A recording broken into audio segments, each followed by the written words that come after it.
the concept of transformation is found everywhere in Freud and in psychoanalytic literature, but only, it seems to me, only with Bion and the analytic field theory does it become the specific concept of a new paradigm that we can call, as we said, aesthetic intersubjective, as compared to the previous archaeological or evidential or Sherlock Holmes, we might say, paradigm. The essential difference lies in thinking of analytic work as directed not to the discovery, not so much to the discovery of repressed content, but to the development of the psychic container's capacity to process the emotional experience, that is, to give meaning to the experience. The main therapeutic principle then becomes to be at one with the patient, in unison also. In order to, in unison is a word, it's a kind of back translation of attunement in Italian. And then when I translated in English, it remains unison and it doesn't go back to attunement. But attunement is much more interesting than unison, because unison could be read as a complete sameness somehow. On the contrary, attunement is a dialectic of identity and difference, because it remembers also atonement, so you have to reconcile, atone every time with God, which means that every time there is conflict, so it's much more complicated and rich. So basic postulates of this paradigm are the concept of the unconscious as a psychoanalytic function of the personality. The psyche dreams continuously, digests the real, or to transform it to livable reality. The concept of waking dream thought, the idea that one dreams not only at night but also during the day. The consideration of the space where meaning is created as the focus of the analysis, the so-called something between analyst and patient. The capacity to dream, we may say think, is not innate but learned, since it is based on the social system of language, and the dream is dreamed neither by the patient nor the analyst, but from the shared unconscious field that generates from their encounter. The technical point of view of virtually reading the whole session like a dream or a play. The different manifestations of the dream in the session arrange themselves along a spectrum of phenomena. Each one matches a precise theoretical technical device, a tool that the analyst has to try to grasp what is the deep emotional or proto-emotional experience in a given moment, the here and now, and use it as a map that helps to meet the patient where she is. What counts are the transformations that happen in the analytic field that enrich the meaning of the shared emotional experience, in this way feeding the mind with truth. Due to space constraints, I'm not dealing here with reverie, except only briefly, or corporeal reverie, and the so-called dream-like flashes. But yesterday, in the discussion of the case with candidates, we had a wonderful example, very a detail, because the analyst called writing the terms of conversation. There was patient P and analyst TX, T with and we asked ourselves what TX could mean, and a little reverie arrived by one of the members of the group, and she said Tyrannosaurus Rex, which is not an association, because an association has always a little link, a chain. You can develop an association for a year, but you cannot oblige yourself to dream, to have a reverie on something. It's very different. That's why we say it's more a reverie, because there is no obliged link between TX and Tyrannosaurus Rex. What it means that this person, this member of the group, as a spokesperson for the entire group, somehow dreamt that there was this ingombrante, come si dice? Ingombrante, large character that takes a lot of space, somehow doing something. Then could be a Disney Tyrannosaurus Rex or a Jurassic Park Tyrannosaurus Rex. We did not know, but it was very interesting. On my side, I added my own reveries. One was TX as T unknown, X like in maths. The analyst somehow unknown to the patient, at least in that fragment. Or this was fitted a lot with the content of the session. X like a couple that split. Then you became my ex, I am your ex. So this quality of X being there. So you see how the dream of the session develops. You have just a letter to inform that was the turn of word, and then if you allow yourself to develop, you have a field populated of many very interesting characters, and as it can be considered as the work of the unconscious, in this case of the group, but somehow related to the work that was presented, the play starts, or the dream starts, and I think we have the occasion to go beyond what we already know. That's the point.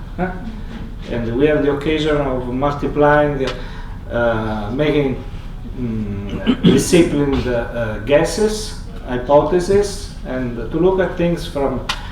So this is to say that I didn't want to speak about reverie, but I did. Somehow, because it was very nice, this little example we had yesterday indeed. So instead I am focusing on transformations in hallucinosis, in dream, in play, and in narratives.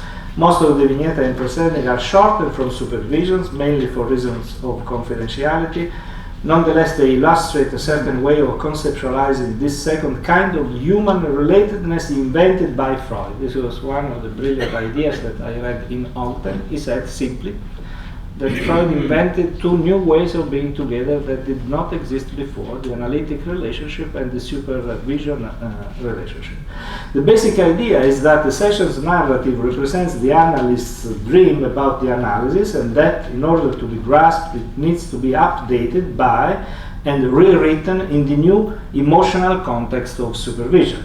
In analysis, O is the unconscious emotional experience of the analyst-patient couple, expressing the nightmare of the relationship, or even better, the nightmare of the analytic field, in so much as it is narrated in the living text of the session. It is ultimately a two-person writing. On the contrary, in supervision, the nightmare of the analyst-patient field reflects itself in the text that is already written, a real text, and that is now reread together. Though to read is to write, the only true reading lays in the rewriting. In both cases, we need to activate an integrated listening, both abstract and emotional and psychosomatic. So to speak, we need to allow the un/conscious to do its work, even though in supervision the setting obviously has more restrictions. Transformations in hallucinosis. To see what the patient sees, Bion writes, one needs to enter into a state of quasi-stupor, or in a state of very, very close to being on the verge of an hallucination. For instance, in cogitations, he affirms that if an analyst has the sudden impression that a patient who is legally married might not be, the analyst needs to seriously consider this intuition. This is perhaps the only clear point, at least at my knowledge, in Bion's work, in which he offers a clear illustration on how one can use transformations in hallucinosis as an analytic technical instrument. As one can see, it is quite an amazing formulation.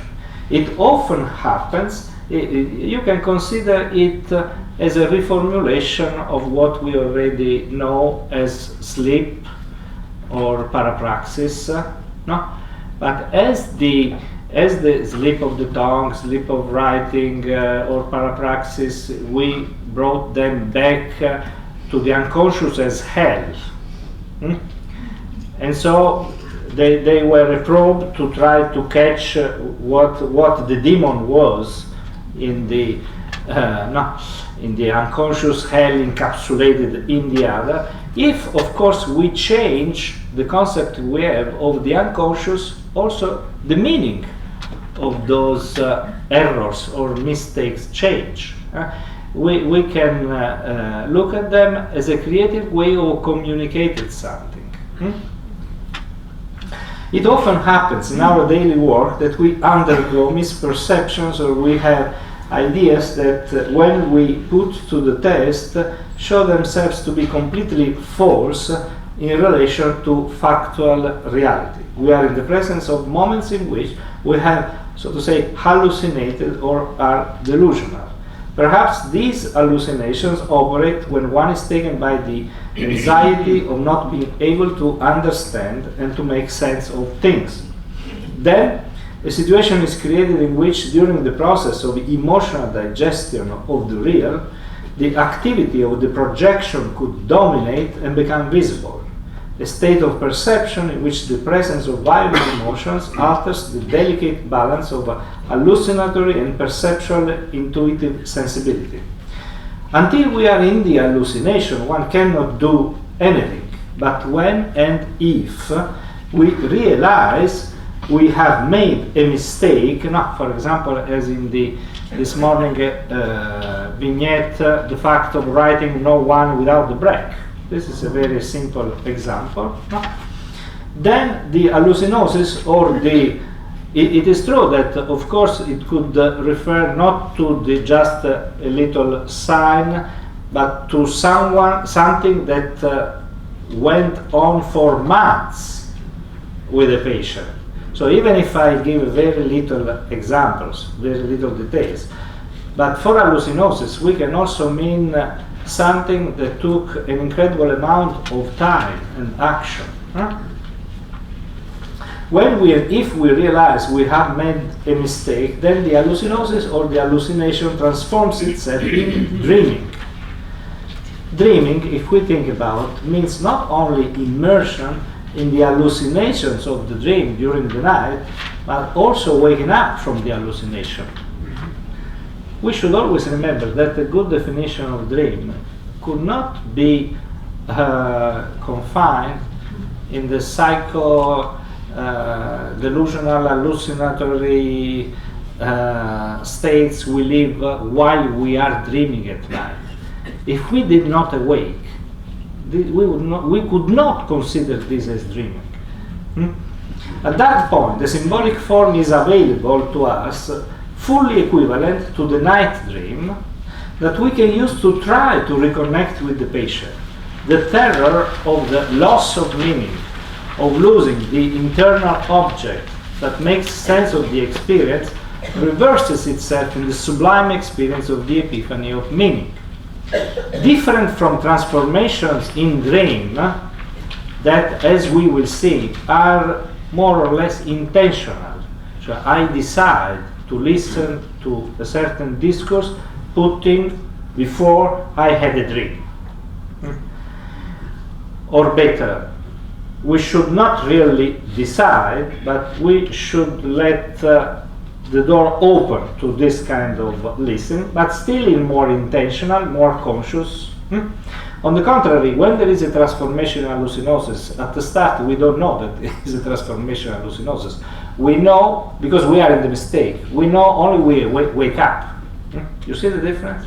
Anyway. will go. You don't see difference. Okay. It will become, because the next paragraph is on that, otherwise I will try to explain again.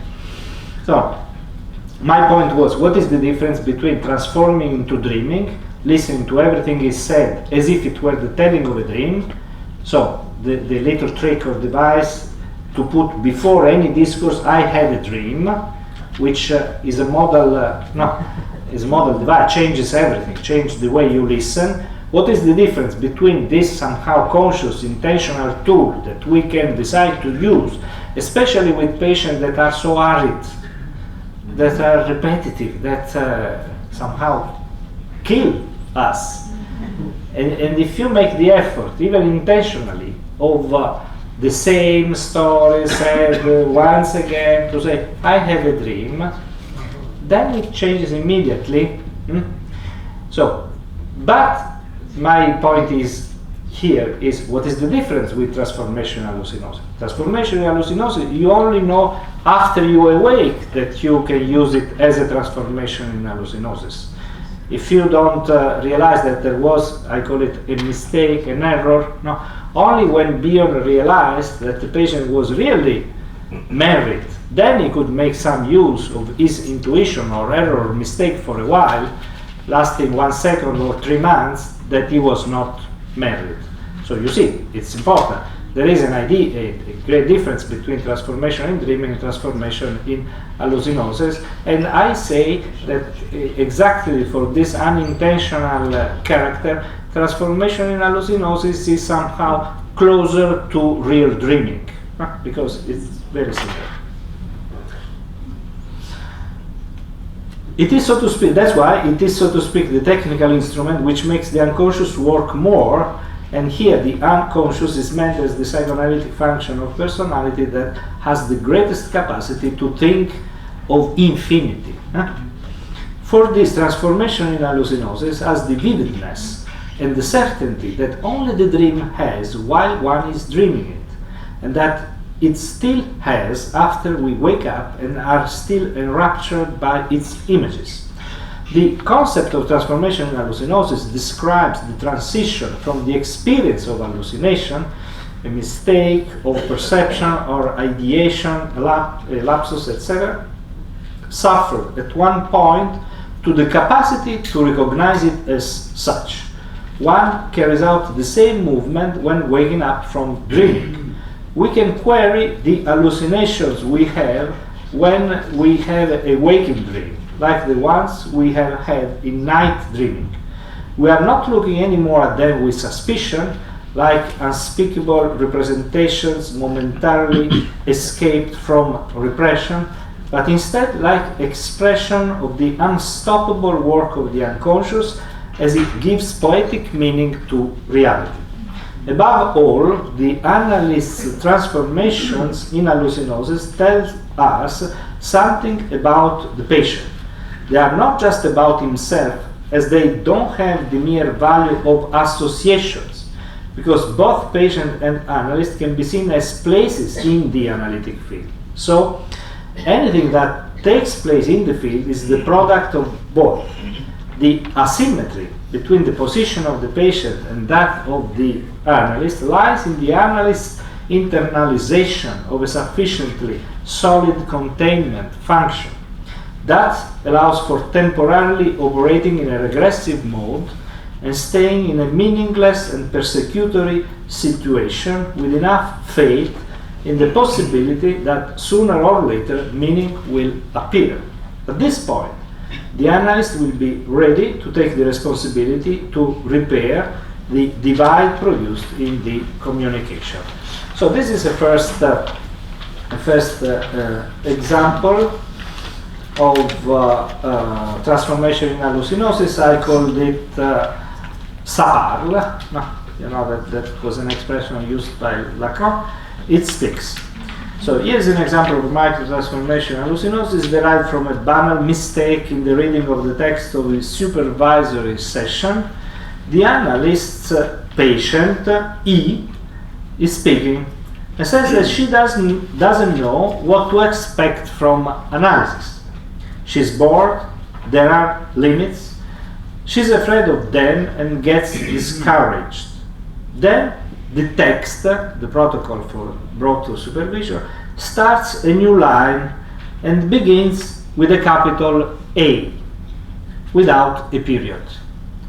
While reading, automatically I think of A as standing for the analyst, the equivalent of yesterday TX or TRX. Standing for the analyst, and that the analyst's answer will follow. So I was listening to this line as if coming from the analyst, but as you will see later, I discovered that they were still coming from the patient. So the sentence says that A feels frozen, too much under the family's influence, and in some is not fully present in the analytic room, that she suffers from not mattering much to others, and mentions someone who talks always and only about himself. I realized after a few seconds that this is still the patient, E, who is talking, and not the analyst. It was A like the, come si dice, articolo indeterminato, a house, a man, that was the same. No?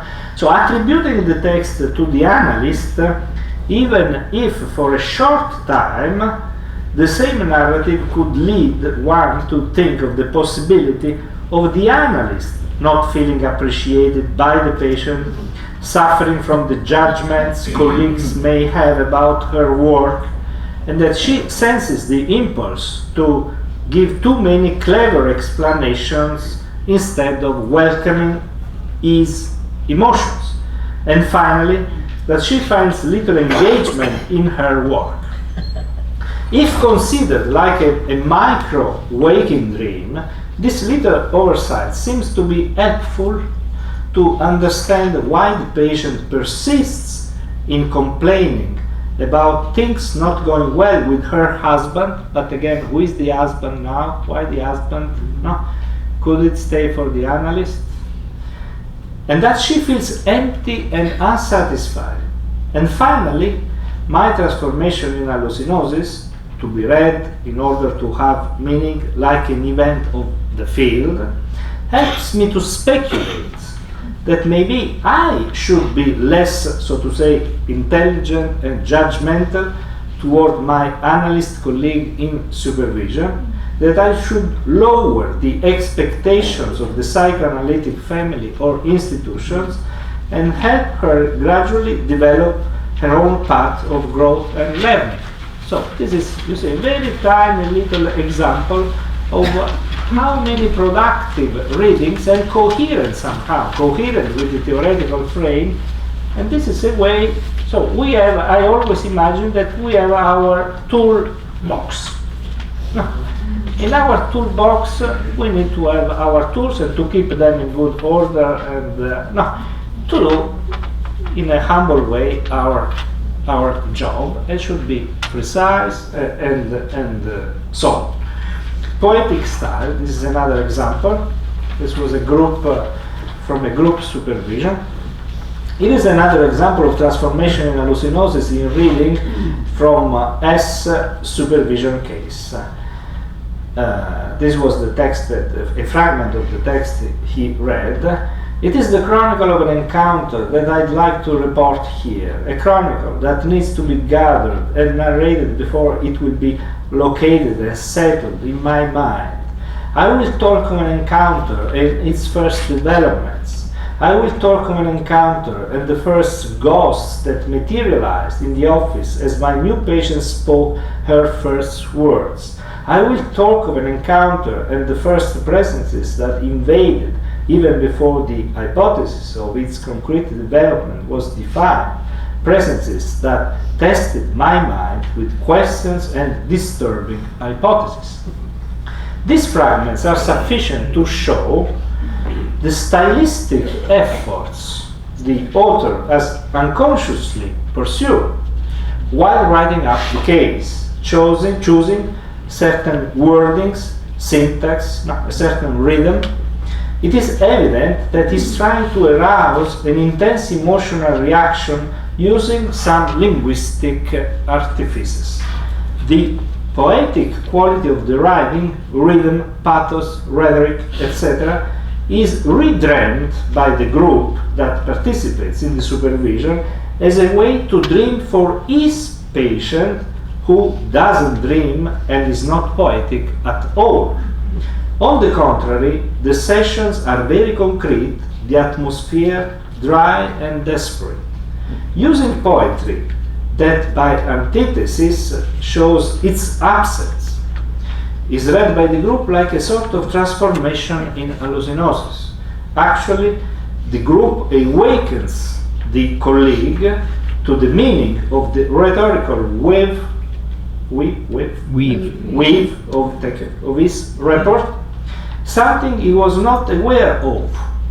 To render poetic something that was not poetic at all seems the equivalent of the analyst's hallucinations or delusions about the patient, from which, if he wakes up, the analyst realizes a dream dreamt while awake. How could this be interpreted? That the analyst sees unconsciously something poetic and lively in a relationship that seems not to be there at all is inferred by the intense involvement in this patient's treatment. So he continued to say that was boring, dry, arid, desperate. But in his writing, he's very much involved. As you see, he's passionate about this patient. So you see how this kind of hallucinosis allowed us to reintegrate a piece of the painting that was missing. Perhaps it is only thanks to the hallucinosis that the analyst can realize how devoted she is to her, or that her frustration could have other motives. It could also represent a direction allowing for more playing or dreaming, the talking as dreaming of which Ogden speaks. Now let's go to transformations in dream. The concept of transformations in dream is one of the most valuable instruments. So in our toolbox, this is another tool we have available to grasp the dreamlike dimension of the analytic session. The central idea is that in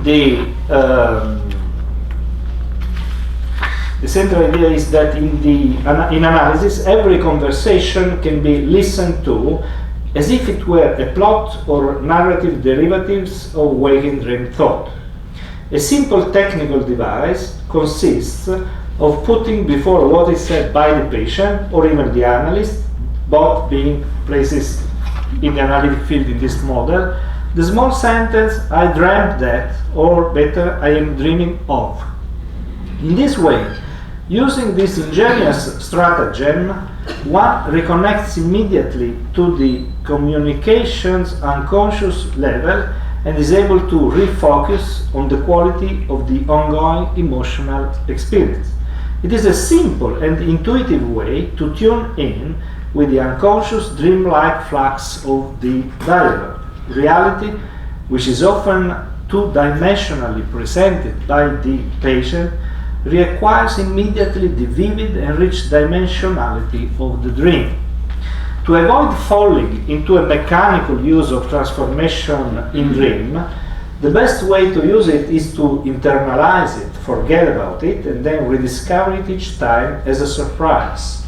In any case, it is the way in which one can force the dream in the session. We can, even in less inspiring moments, and especially for this reason, unlock dry and desperate situations and use it, so to speak, with memory and desire. Even if deliberately used, what is produced is a magic that always enchants us.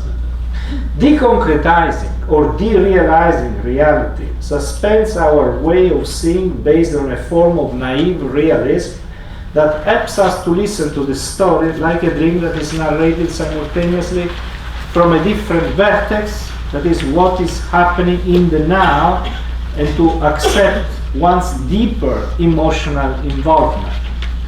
We thus have the opportunity to make use of the cognitive grip belonging to the emotions that can be reached only from being an emotionally involved party. For instance, if Elle tells me that she went to the dentist and that she had the impression that the dentist asked her to do unhelpful things, I can think simply that she needs to change dentist. Of course, in concrete reality, yes. But as I am an analyst, it's not enough, not good enough. Or also, I would think that she's representing me unconsciously as a bad dentist, a thing that from a transference perspective, I would rule out first, of course. Or, from an intersubjective point of view, that we should say always we somehow, no? She caught with high precision something turbulent, namely an emotional chaotic movement in the analytic field. So I do really think that this model is the one that allows the analyst to take the greatest responsibility for what goes on all the time. Huh? And then I give an example of transformation in dreaming. Cat housing. So the patient J takes care of her own wounds by picking up stray and sick cats and then entrusting them to others whom she checks on to see, this is beautiful, to see if they are taking care of the cats adequately. The session starts with the story of the last, so to say, saved cat that immediately after being saved, with my astonishment, was neutered because he was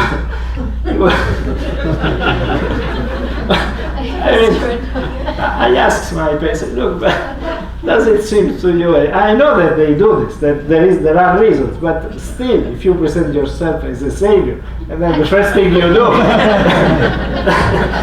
anyway, was neutered because it was too annoying, because he was in heat, leaving quote, his scent and urine, and it was awful. To clean the air, Jay inhaled and got intoxicated with chlorine. It is immediately seen how a certain incapacity to stay in touch with one's own harmful emotions is dealt with through a split of violence, projective identification, and omnipotent control. As a corollary to this activity, she was participating in a WhatsApp group chat about cat housing. But Jay was complaining about this because she had received 300 messages in an hour.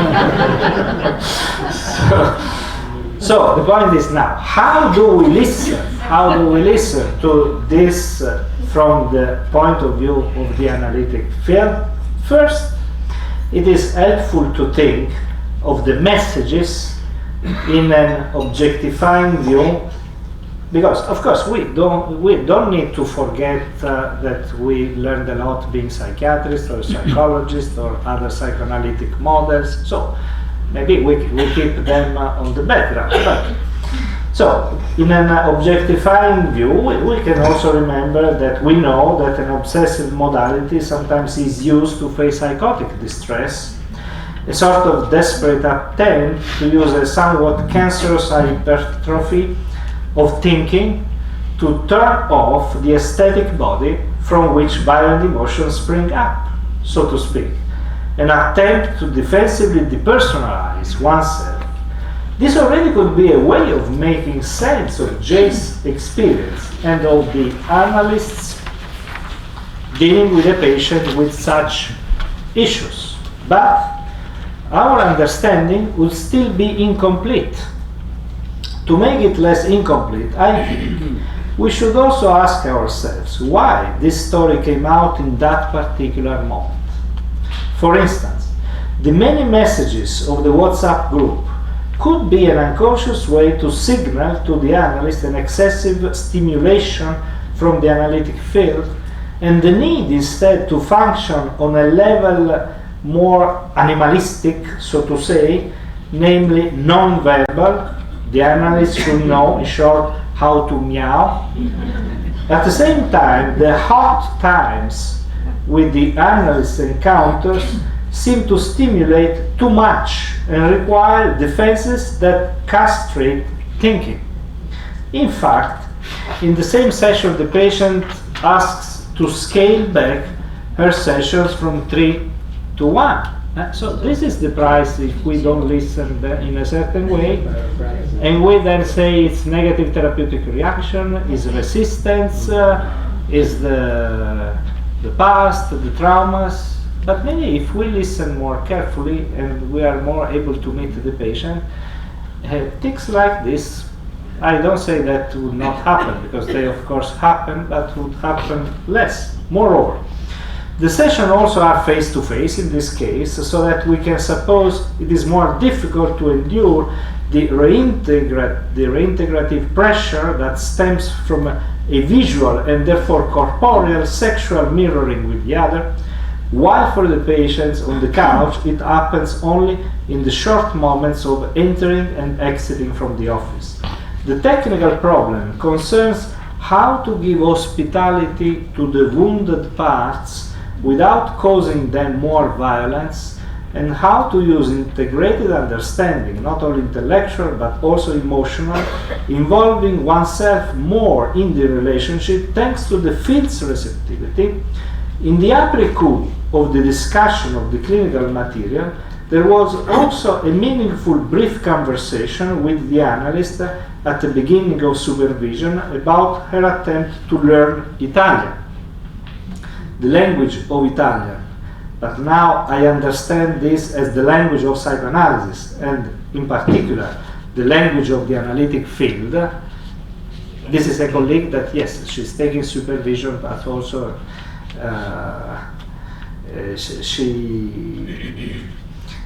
she started to learn Italian, which was only at an elementary stage. And in spite of an association of mind about another colleague who traveled hundreds of miles to adopt and save a very traumatized dog because the owner beat him to tame him, the session ended still with conversations on the cats and how the sick ones need urgent care.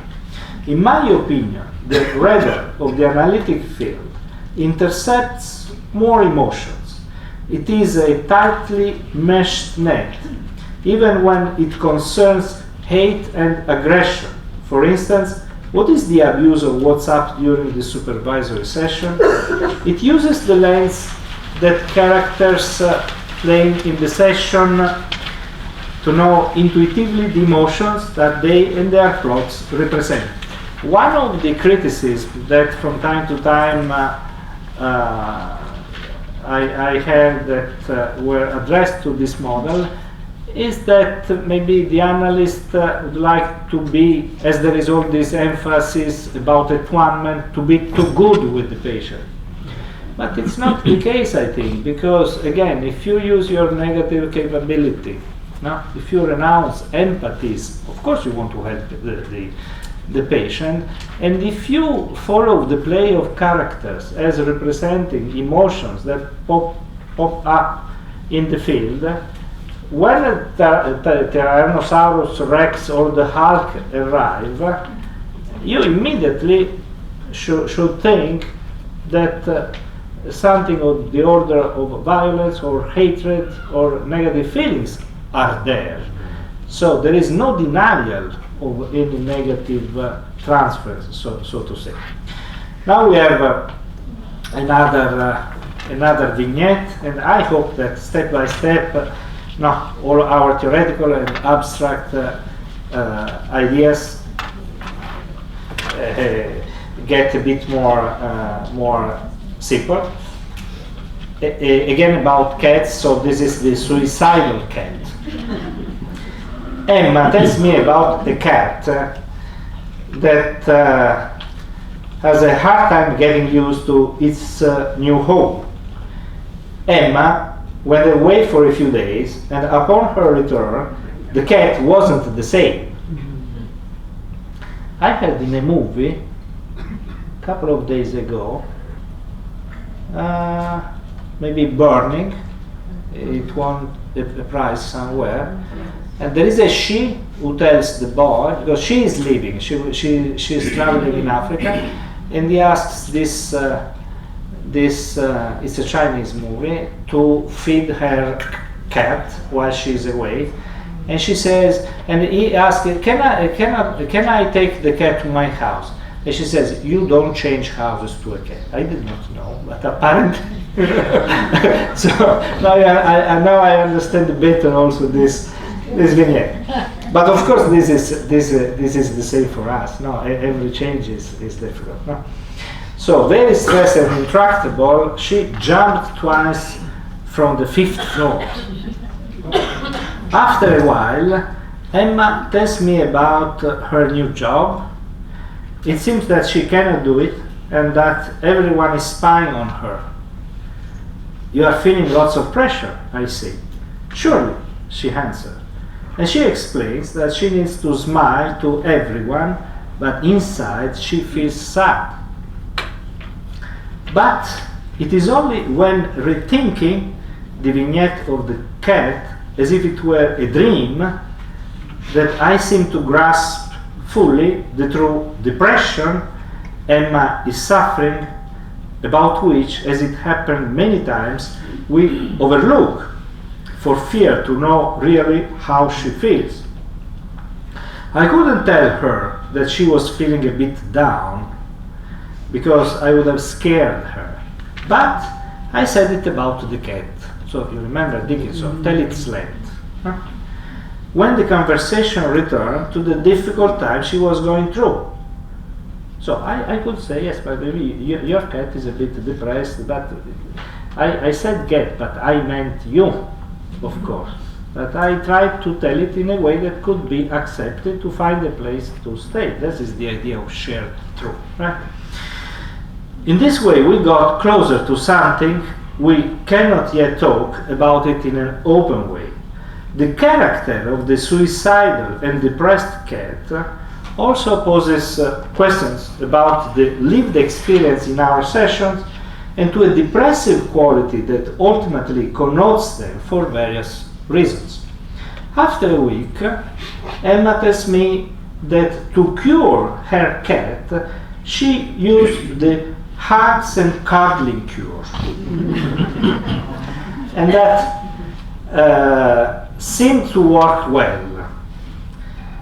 Then there was a partial relapse, because she insisted on wanting to go up to the roof, and she was worried again.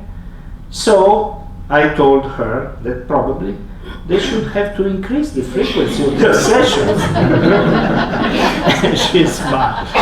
So you see how important it is to play with patience, but playing based on a rigorous listening receptivity to the unconscious discourse. Huh? Spleen. This is a bit more complicated. Excuse me. So patient. I want to pass on to another subject. The money is important, but also health is a problem for me. I had a period when I was so concerned about my health. I was a hypochondriac in those days, and now I don't do anything. I don't care about my health. Analyst. Either this or that end. Patient. Yes, exactly. I was going to a doctor whenever a nail broke. A few years ago, I recognized that my urine had bubbles. I read a lot on Google. I was so worried that there might be something about my kidneys. Then I went to a doctor. The doctor said it is not important, but he looked with ultrasound. He found that there was a small cyst. How do you pronounce it? Cyst. Well, not very small, but not that big either. It was so hard for me to wait for the results. If it was a bad cyst, then it was revealed that it was benign, but It could cause pressure on my kidney if it grows. A doctor recommended surgery to take it out immediately. Another doctor who was working at the same hospital said that there is no need for an urgent operation, that we can follow it to see if it grows. But ever since then, I didn't go get a re-evaluation, but I realized that also I am not comfortable about it. Analyst: you seem to be scared of hearing a bad thing. Patient: yes, that's right. It was so hard to wait for the results then. Being sick makes me feel scared also. I don't want to learn that I have 3 months to live. 3 months? You think that you are going to hear the worst? Yes, there are illnesses like that. You learn, and then you see that you have only 3 months to die. This is a narrative passage, again from a supervision. At the beginning, I felt a sense of fatigue myself. Several hypochondriac thoughts were filling my mind, my own mind. I had just cancelled an appointment with my ENT doctor. A problem with my hearing, I asked myself, looking back in après-coup, for an ailment that seemed completely over, but it still made me fear the worst. I thought about the possibility of some metabolic problems. Then my thoughts diverted to times passing, to the fatigue that before I did not feel, and so on. At a certain point, the colleague who is presenting this case in supervision stops and asks me what could be the meaning of the hypochondriac complaints for P. I answered her that I had studied this issue a few years ago, and that in my opinion hypochondria, obviously not a physical illness, is a psychic illness to be considered with a particular perspective. In the body's obsessive scrutiny, it is as if the patient was trying to understand why a psychosomatic dissociation or depersonalization occurred in him.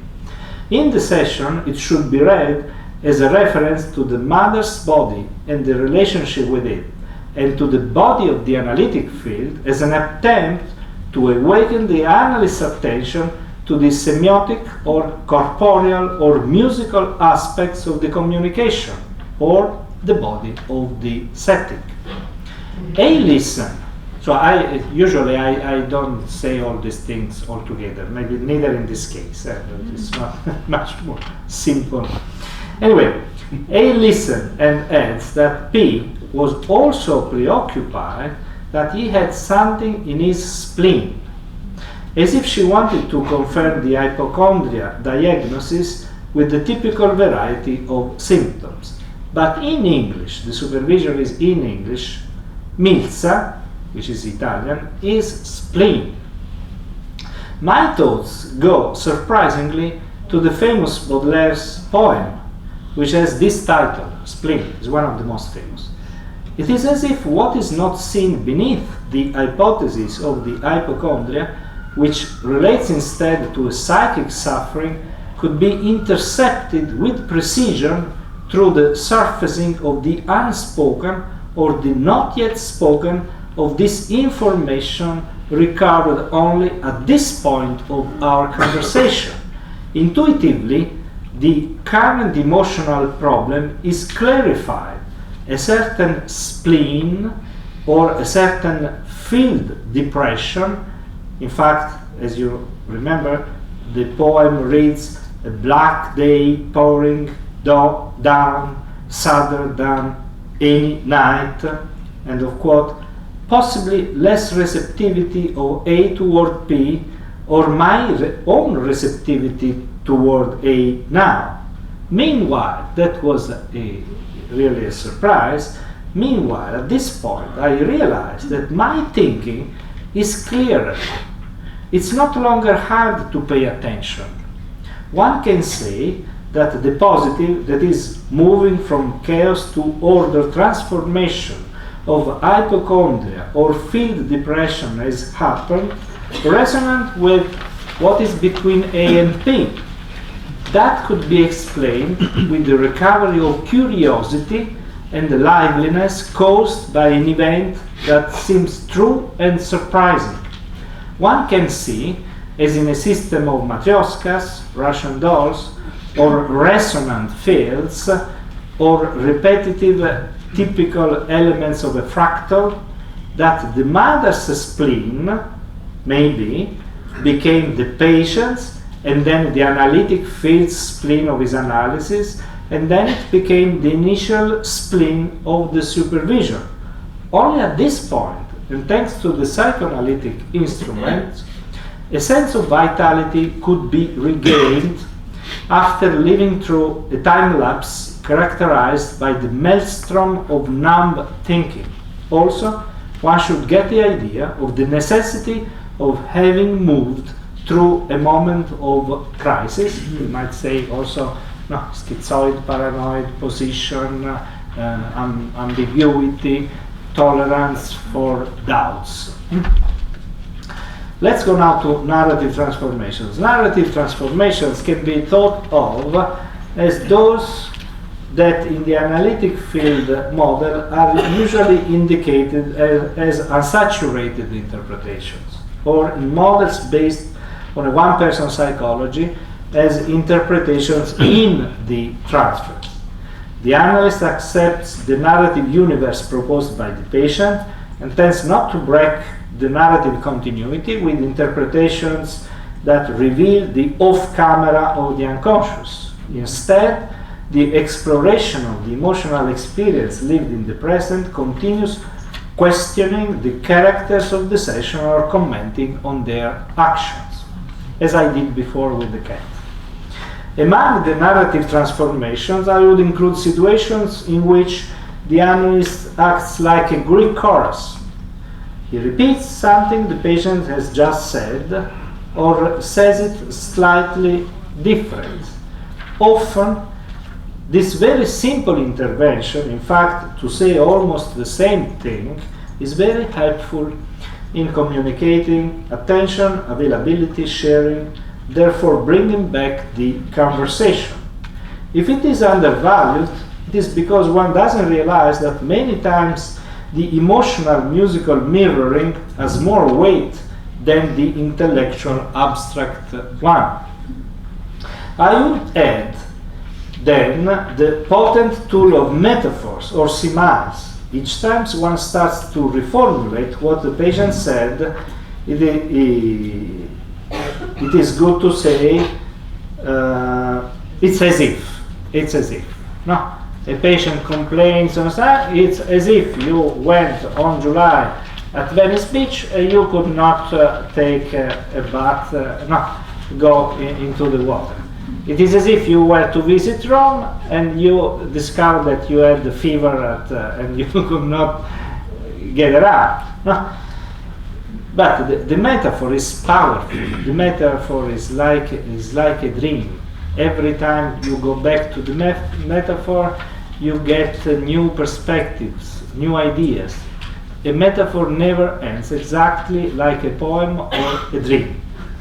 Depending on the circumstances, they can be offered to the patient, in this case, as it does in part for transformation in dreams. It is about intentional dreaming. The analyst is actively looking for or is surprised by an image that can act as the container for the emotion that is circulating in that moment in the analytic field. For instance, if a patient is talking about the painful sense of the transience of life, the analyst could say, with Ungaretti's poem, an important Italian poem, in Italian it reads, "Si sta come d'autunno sugli alberi le foglie." In English, we are as in autumn on branches the leaves. Mm-hmm. It is not the same of saying, yes, we know that life has an ending. It is already a form, a poetic form that can contain this anxiety. No? And you can go back to it every time, and every time is different, and being poetry, has a semiotic quality and a semantic quality, so it's integrated. That's the value of poetry and also of the images of the dream. Finally, I will mention the mapping of the emotion. This is also very, very important and very, very undervalued. The mapping of the emotions, Rorschach style, that little by little awaken the analytic field. A warning light for the attention at this important level is the frequent use of the verb to feel, as referring to pleasurable or unpleasurable psychic sensation.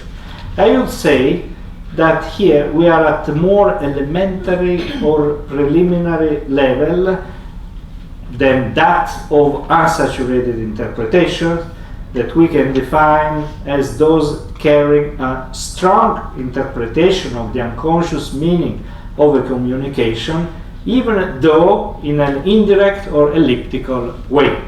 Such simplicity, however, can be seen as the expression of a higher theoretical sophistication regarding the awareness of the aesthetic dimension, tactile, acoustic, olfactory, gustatory, kinesthetic, within which the individual's intersubjective construction is realized. One more word about the feeling. This is very... Sometimes I see that in a conversation between analyst and patient, the patient tells a story about something that happened, and the analyst engages in very complicated explanations of the meaning of that and this. The most important thing would be, like, again, in a Rorschach style way of mapping the, no, you felt this.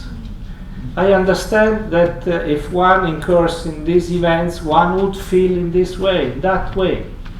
No, and again, and again, and again. This is a way to help the patient to find an emotional competence, is that English? To be able to learn from the emotions are powerful instruments we have to direct ourselves in our life. There are patients that are not able at all to read emotion. So again, be simple, I'd say. Be simple as much as possible. Transformations in play.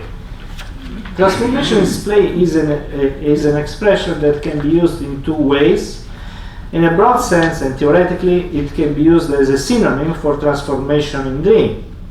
Then the latter would become much easier to understand in respect to the two key parameters of virtual fictional nature of the analytic session and the analyst's participation in the psychoanalytic play. From this point of view, there is no substantial difference between adult and child analysis. Everything is play, both actively play. Play is good to learn to think, and that's all. In a strict sense, I suggest using transformations in play to indicate the moments in which, like wit, one can exploit the phonetic and semantic fluidity of the language to activate unconscious thinking and to rediscover each time anew its openness and plasticity. As Le Guin, who is the author of a nice psychoanalytic dictionary, is a French colleague, points out, playful thinking takes advantage, plays with attention, and makes fun of it. It's about cleverly finding hidden similarities among dissimilar things, rapidly linking representations foreign to one another, reconciling the irreconcilable. It's a technique similar to dream work, since it is about creating a web of unusual relationships using condensation. The logic is bypassed, tricked, stunned by the fireworks of words with multiple meanings to the extent that the nonsense seems acceptable and meaningful. The goal is obviously the pleasure shared with the other that derives from psychic agreement. Here are two very brief examples. B starts the session saying that she wants to argue because she doesn't feel well, and that things with her husband are going from bad to disaster. He's always tired. At night, he goes to sleep immediately, and they do not have a sex life anymore. Having assessed the appropriate emotional context, I suggest that things perhaps are going from bad to disaster. But of course you have to be careful about not being hypomaniac, or no, it has to be in the appropriate context.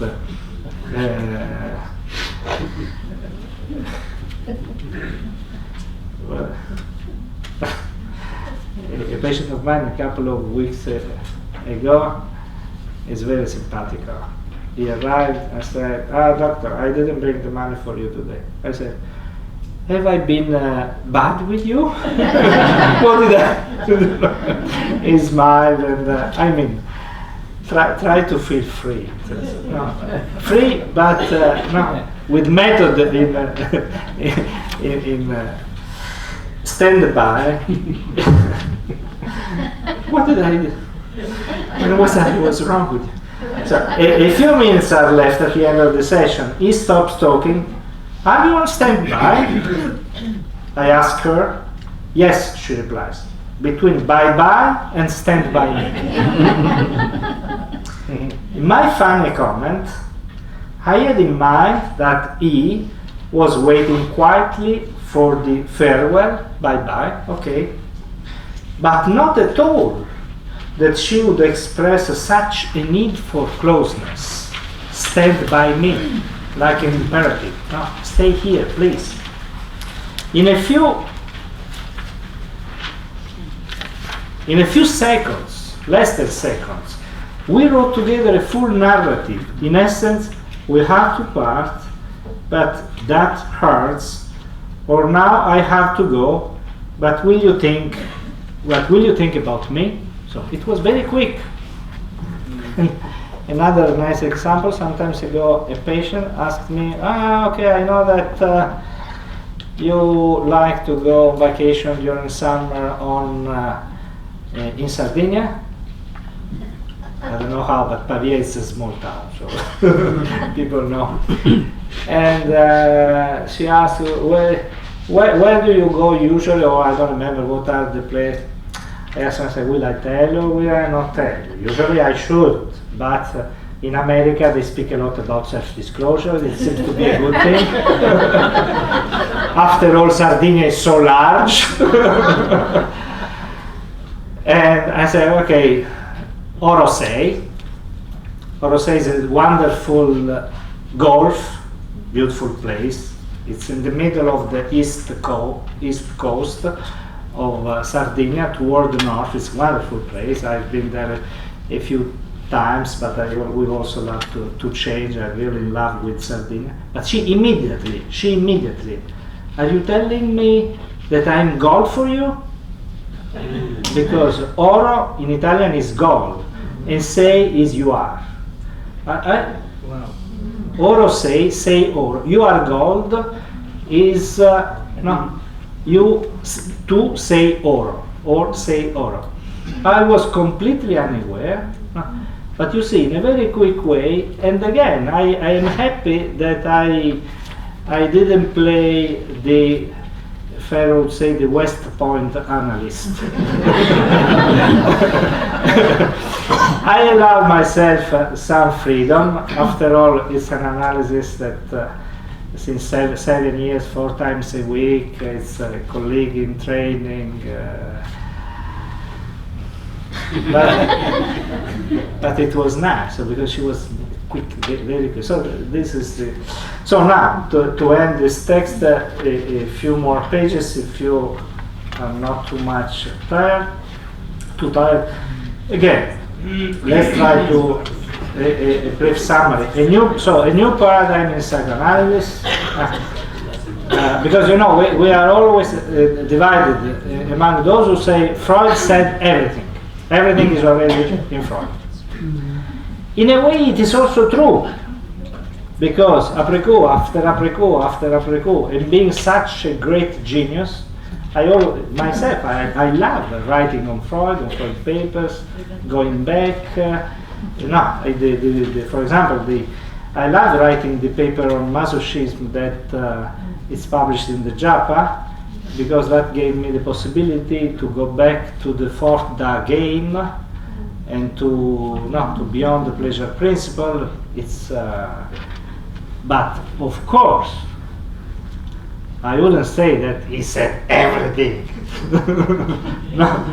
So every time there is this discussion, are we facing a new paradigm or not? Well, I'd say yes, of course, because our conceptualization of the role of subjectivity changed so much that anyway, I put the question mark, as you saw.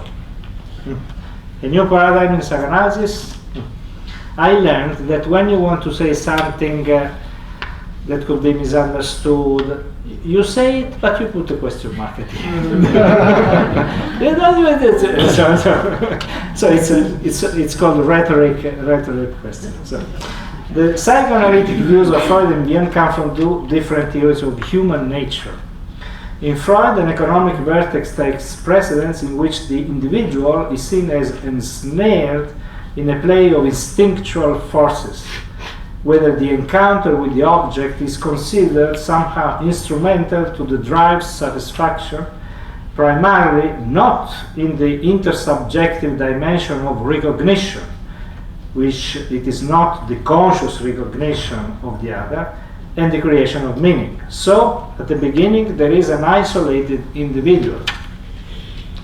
Bion reverses this formulation.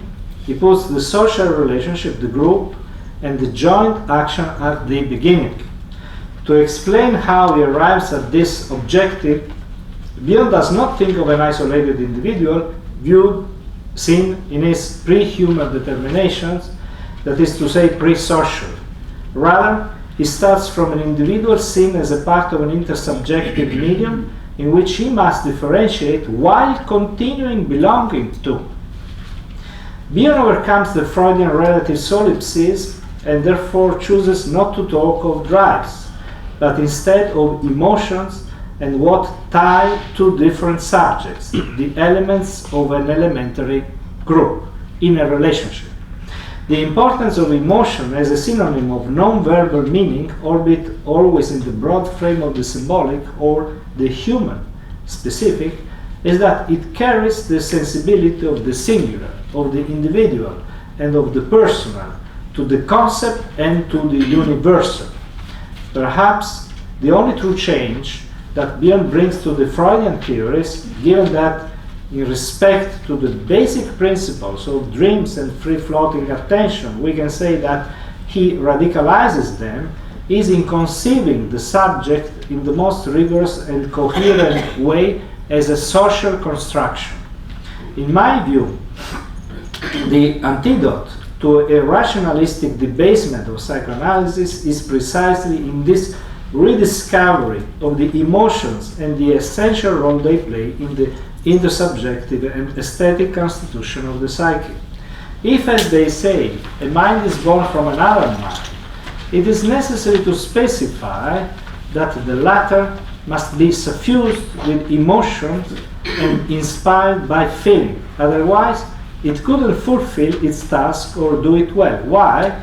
For the obvious reason that existence means not only making judgments on the experience of ourselves and the world, but also judgments in the form of emotions.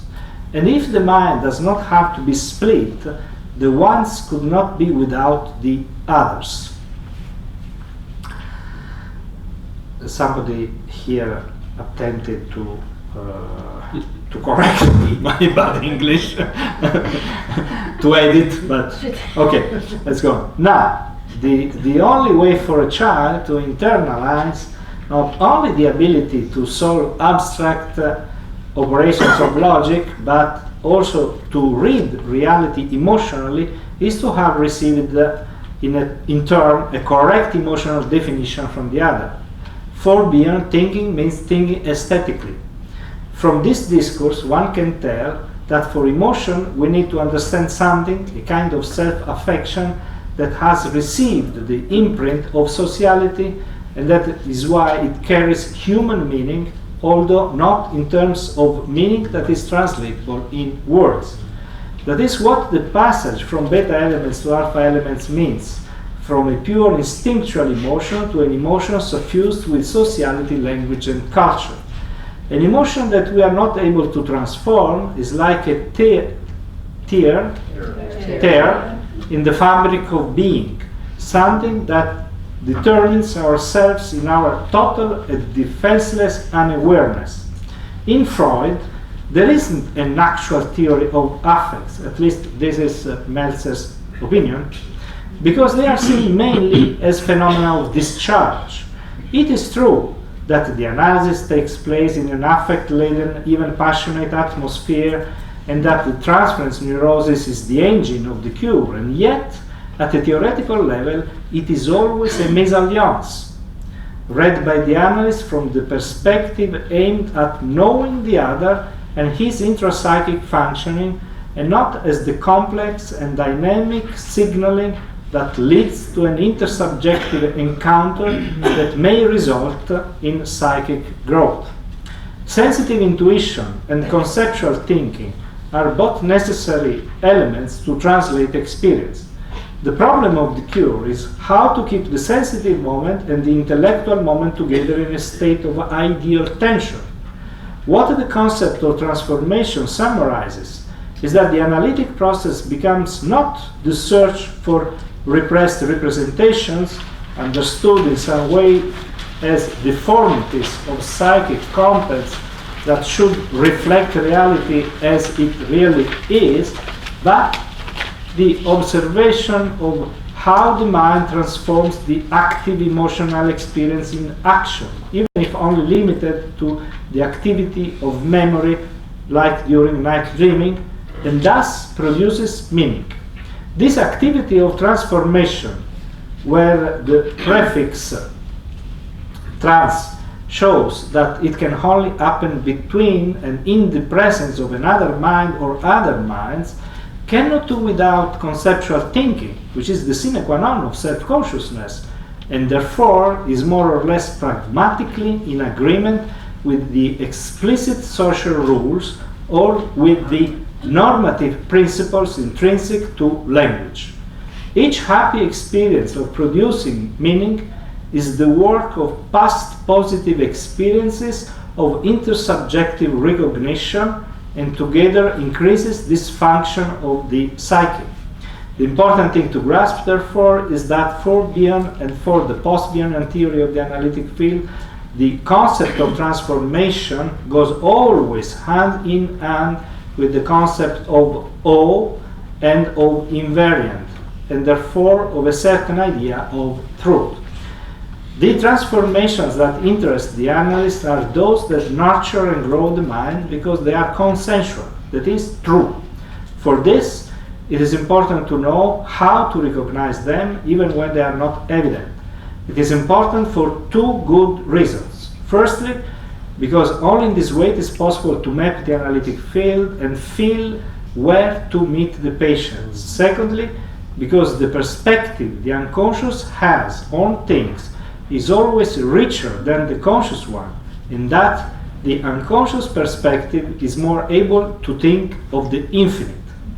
As Ogden writes, dream thinking is our most encompassing, penetrating, and creative form of thinking, and we don't need much more than that. With these premises, we move ourselves away from the idea, this is a repetition, but anyway, from the idea of an interpretation that is accurate in the way of a measurement can be exact in the field of physics.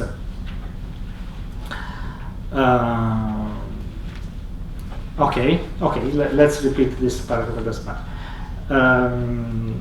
The interpretation takes on the character of an aesthetic transformation because theoretically it grasps the meaning of the aesthetic elements intrinsic to the communication, and technically it tries to play them in the relationship. Bion insists on the metaphor of artistic creation throughout his work. The analyst must be like a painter, and as a painter he must be able to use his color palette, namely is emotions and dreams. Last page. Only in this way can the analyst give an integrated or somewhat psychic interpretation of the facts of the analysis. Let's go to the next paragraph. If it is true then that Bion, at least at the beginning, intended the theory of transformations to be only a higher level of formalization of the discipline, an instrument to arrive at a concept or abstraction of more concepts expressed from different psychoanalytic theories, it is also true that what he landed on is a new psychoanalytic paradigm. Significantly, is confronted with a parable similar to that of Heidegger and Wittgenstein, two authors who have confronted deeply the subject of truth. They start with the project of formalizing, respectively, psychoanalysis, being, and knowledge, and end up recognizing the ungroundedness of our foundations, or better, the darkness of our foundations, namely the impossibility to categorize them, their being a groundless ground. This last notion, similar to Bion's proto-mental system, as well as Heidegger's notion of horizon, or Wittgenstein's notion of form of life, or Merleau-Ponty's notion of flesh, is important because it makes it clear that the criticisms addressed toward the aesthetic intersubjective psychoanalytic paradigm as being based on a form of subjective relativism actually are ideological, gratuitous, and naive. I think that no one in the world in any field of knowledge seriously supports a similar idea. And nevertheless, a notion of truth not based on some theological or secular metaphysics is not easy to frame. We tend to see language as the essence of humanity and the basis of what we call consensuality, as if it were an activity not constrained by broader material reality, as characterized by circularity or by an essential tautology. But this is not the case. Rather, we should see language, as well as the subject's unity made possible by language, like one of those vortices that forms in the water or in the air, from which they cannot detach nor stop being conditioned by the deepest currents of their own medium.